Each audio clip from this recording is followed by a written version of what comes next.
Now, the Coronavirus Business Interruption Loan Scheme, or CBILS as it's called, is a loan for businesses experiencing financial difficulty during the crisis.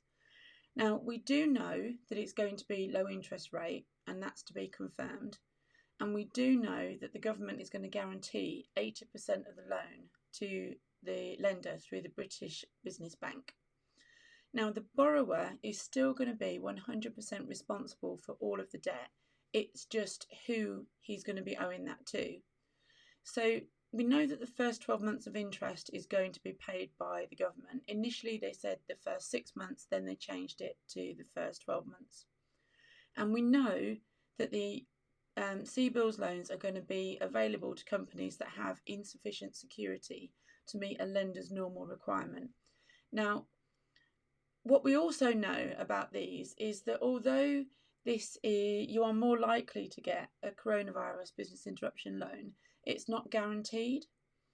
So if you can get a standard high street bank loan, then you will be checked and investigated, underwritten for a standard high street loan first. So if you go into your high street bank and you're looking for a loan, they'll look at the criteria for a standard loan first, and if you fail the criteria for a standard loan, then they will look at the CBILS scheme and see if there's anything there that will work for you.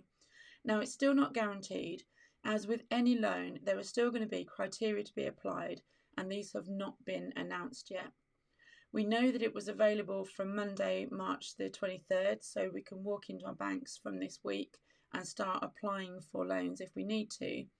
They will only be from accredited lenders, and I think there was about 40 last time I looked, just over 40. And you would go through your normal business bank. So the initial advice was that from Monday 23rd, you'll be able to walk into your high street bank and go and apply for a loan. I suspect a lot of these really have moved online now, so it'll be online applications. It will be applications through companies like Capitalised Brokers and people who have multiple platforms that they can use to assess your criteria, and then they'll whittle it down to whichever one is most appropriate for you. So the risk that we have is that the lender offers you a more expensive high street finance first, and that's only to be expected. The CBILS are only going to be for exceptions, and they're going to be for those that fail the initial normal lender requirements.